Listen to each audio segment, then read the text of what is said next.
Olá, alunos do quinto ano. Olá, famílias. Meu nome é Luciana e eu sou pedagoga da Escola Municipal José Lourenço Laudati. Hoje vamos ter uma aula de matemática. O nosso assunto são gráficos. E nós vamos estudar a aula 3 do módulo 4, das páginas 118 a 135. Vamos lá? Bom, quais os tipos de gráfico que nós temos? Nós temos gráficos de setores, gráficos de barras, gráfico de segmentos e o infográfico. Vamos agora, primeiramente, nos atentar a quais os itens eu preciso encontrar num gráfico. Bom, seus elementos principais. O título, que é o assunto pelo qual aquela informação está nos sendo dada, né? Sobre o que aquele gráfico está falando. Os dados que ele traz, que têm que estar corretamente colocados, né? Os números e a fonte, que é de onde aquelas informações foram retiradas. Bom, agora então nós vamos ver o primeiro tipo de gráfico, que é o gráfico de setores, também conhecido como gráfico de pizza. Ele é de forma circular e a sua marcação ela varia de acordo com o ângulo que é baseado na informação que ele quer nos dar. Bom, nós temos aqui o título, que é a devastação em áreas de matas brasileiras. Então nós temos o primeiro tipo de vegetação, que é a Amazônia, que perdeu a sua floresta em 20%. Então, nós temos aqui este ângulo que representa 20%. Depois, nós temos o Cerrado, que é outro tipo de vegetação, que perdeu 80%. Então, veja como o ângulo já é diferente. E nós temos ainda a Mata Atlântica, que perdeu 93%. Já podemos observar que é um ângulo mais aberto, porque nós estamos representando esta área aqui. Bom, como nós vamos representar o gráfico de setores? Nós temos a imagem que representa 100 partes do todo. Ela é o total, 100 partes. Agora, nós vamos selecionar 20 das 100, ou seja, 20%, 20 de 100, 20 centésimos, que é a parte marcada. Agora, nós vamos selecionar 80 das 100 partes, que será, então, 80%, 80 centésimos. E, por fim, nós temos a parte que representava 93%, e que é 93 sobre 100, 93 centésimos, 93%. Bom, agora nós vamos observar as informações da tabela que nós temos aqui. Lembrando que as tabelas sempre andam juntas com os gráficos. Nós temos aqui o título, Previsão para a População em 2050. Bom, idade dos brasileiros. Nós temos de 14 anos ou menos, de 15 a 64 anos e de 65 anos ou mais. Bom, qual que é a porcentagem dessa estimativa para 2050? 15% com 14 anos ou menos, 65 anos ou mais, 22%. Como eu faço para descobrir qual a informação eu preciso colocar aqui para que esse gráfico essa tabela fique completa? Muito simples. Basta que eu faça a soma 15% mais 22%, 37%. Para chegar em 100%, quanto falta? Vamos pensar aí? Vamos ver? Quem disse 63% acertou. Então, se somarmos essas informações, nós teremos o total de 100%. E vamos ver, vocês que são jovens do quinto ano, em 2050, vamos ver se essa estimativa vai estar correta. E nós temos aí também a fonte, como eu havia dito. De onde essas informações foram tiradas, essa pesquisa, essa estimativa aí? Foi do IBGE, né? Do site do IBGE. Bom, agora nós vamos ver as informações da tabela no gráfico de pizza. Bom, a previsão da idade da população, então, nós temos o 22%, 15% e agora o 63% que nós conseguimos através daquela operação, né? De soma de 25 mais 15 e nós vamos subtrair 100 menos 37. Bom, agora vamos falar sobre gráfico de barras. É utilizado para realizar comparações entre categorias e ele pode estar tanto na horizontal como na vertical. Aqui temos um desafio para a gente contextualizar esse estudo sobre o gráfico. Bom, o dono da mercearia Preço Baixo, ele organizou a quantidade dos produtos para que não faltasse nada para os seus fregueses. Bom, após contar cada produto, ele organizou as quantidades em um gráfico. Vamos então observar esse gráfico e fazer uma análise. Bom, aqui nós temos arroz, 128, feijão, 235, macarrão, 432, óleo de soja, 356, farinha de trigo, 445 e a margarina, 304.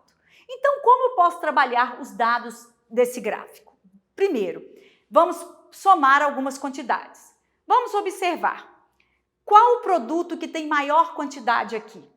Então, nós vamos observar o número, né? Qual a centena maior? Nós temos aqui centenas, números com centena. Então, qual a centena maior que eu tenho aqui? Ó, 445.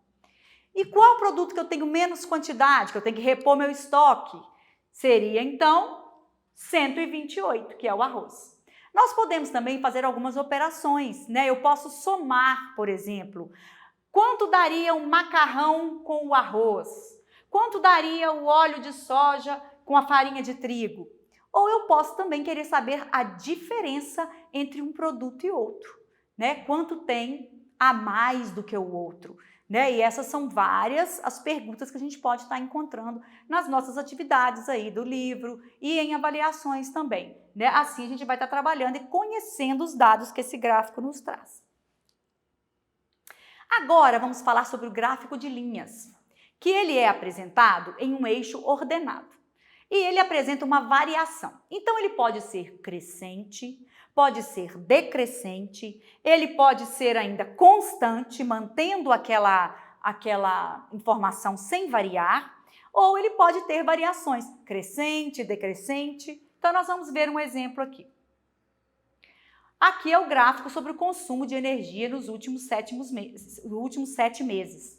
Então, nós temos ali, olha, ele decresceu, depois ele foi crescendo para maio, junho, em julho cresceu, teve uma caída em agosto e quando foi em setembro ele cresceu, né, consideravelmente, foi para 240.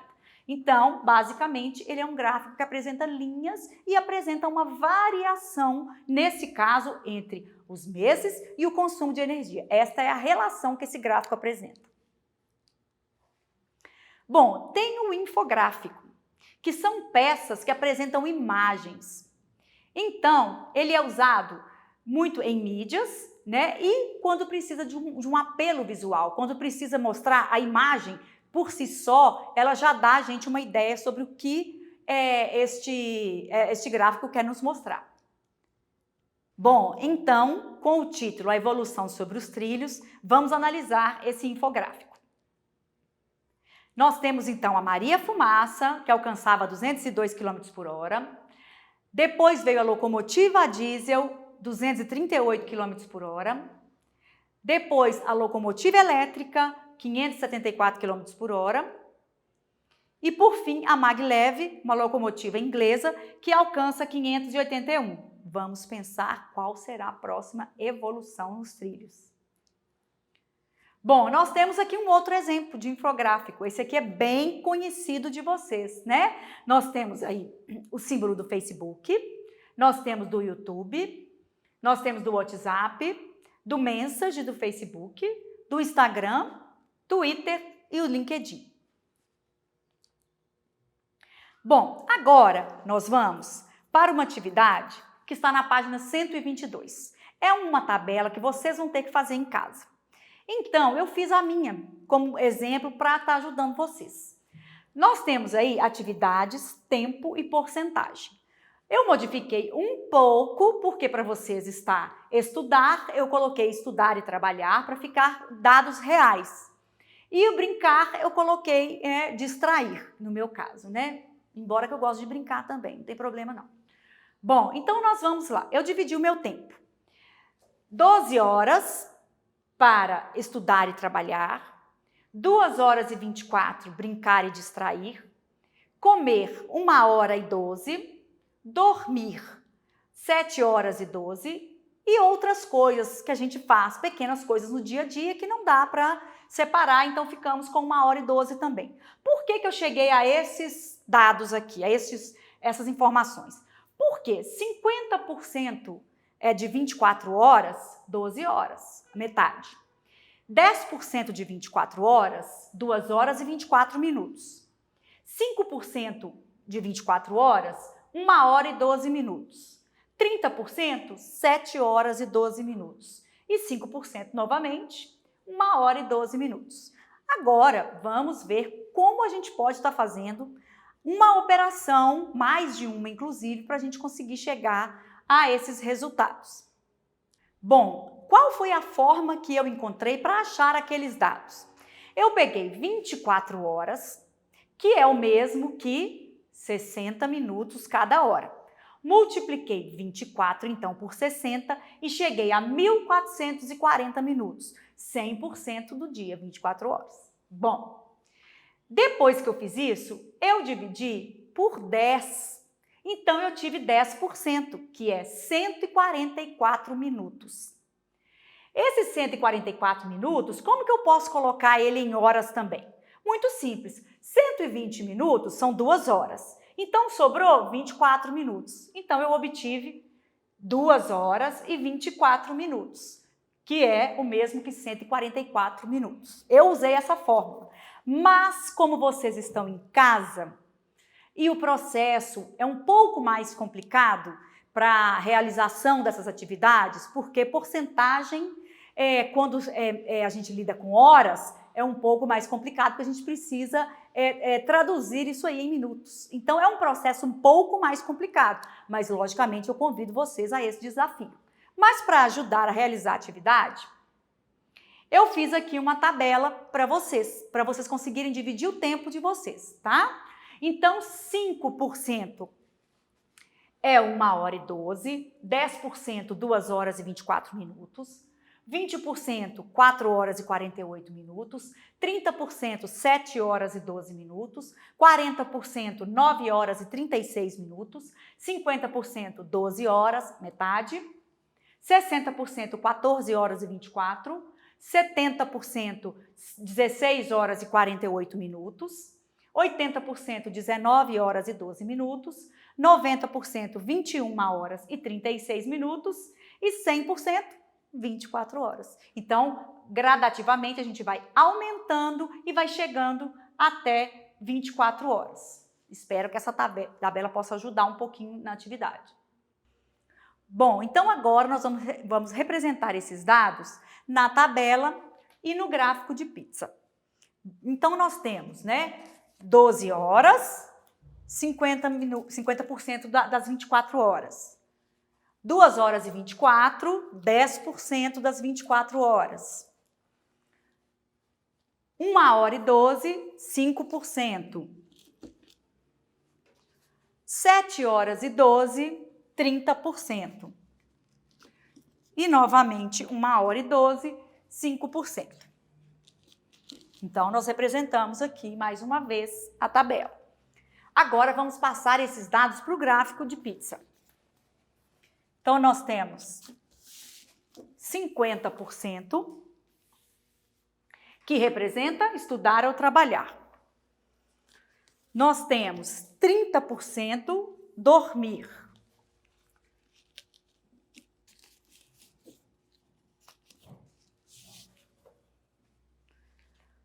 Nós temos 10% brincar, no caso, distrair.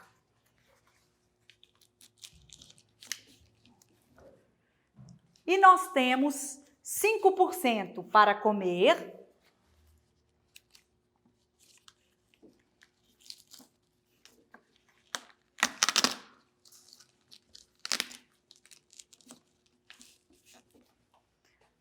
E nós temos 5% para outras atividades diárias.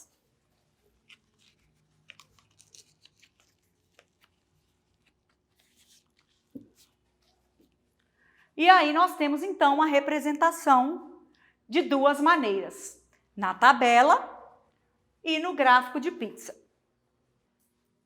Então, para vocês entenderem melhor sobre a representação no gráfico de pizza, sobre a porcentagem, nós temos aqui mais um exemplo. Eu tenho aqui 100% e eu posso representar da seguinte maneira. 50% e 50%, eu formo 100.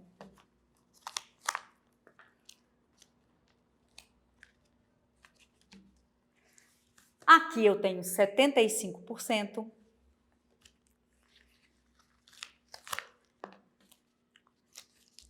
Aqui também eu tenho 50% representado. 75%. E 100%, divididos dessa forma também. Isso vale para a gente lembrar até a questão da porcentagem das horas, né? Num relógio, por exemplo, 60 minutos, aqui seria 15 minutos cada quarto da hora, né? Então, a gente tem que pensar sempre que a fração, a porcentagem, ela está no dia a dia da gente, né? Basta a gente se atentar a isso. Bom, agora é hora de colocar o que você aprendeu em prática. Faça as atividades referentes às páginas 118 até a 135.